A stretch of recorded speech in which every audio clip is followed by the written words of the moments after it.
So, for this week, our webcam, we were asked to read the Yellow Wallpaper and Young Goodman Brown, and pick a critical lens to discuss them. And I chose to discuss the Yellow Wallpaper because it was a much easier read to grasp and understand. And the lens I'm using for the discussion was feminism.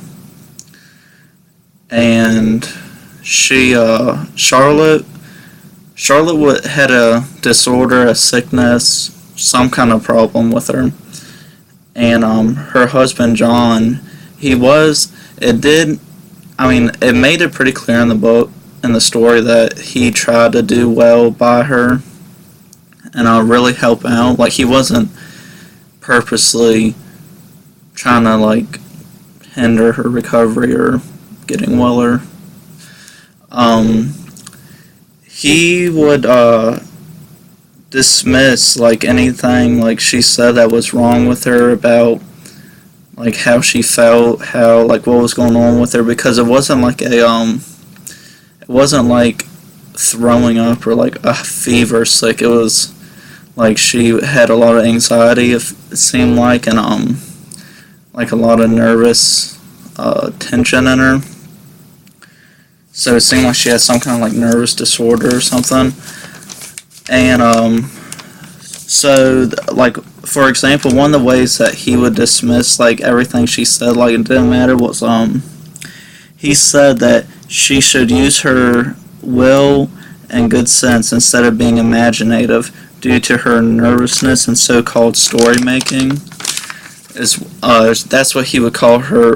That's what he would say about her when she was trying to say things that she sees, even though they're maybe not actually there. She really thinks she's seeing them, and he's just totally just dismissing it.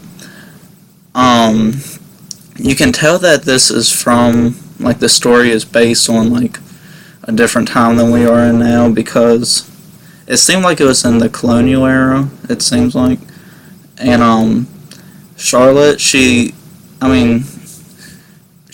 the one with the sickness or the disorder or whatever it may be, and all she's worried about is making John happy. And so since it's set in such a time long ago, it really brings up how the medical field and how knowledge has changed over time, because they just didn't know how to deal with it. They didn't know what to do with her. They just kept telling her she was fine, but she wasn't.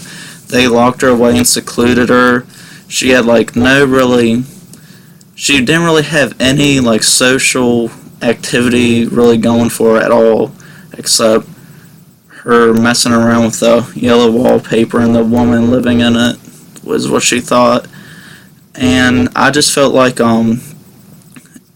this story really highlighted how in that time period women weren't, it wasn't really, at that time it wasn't thought that was their place to question anything their husband, man, or especially their husband, said. And it made it pretty clear in this story. Also, I feel it really showed how something that's treated as a serious condition now, back then, was looked over, just saying that they're being imaginative and that they're not using their good sense, but it really is a disorder. So those are some of the biggest things I think was shown through the story.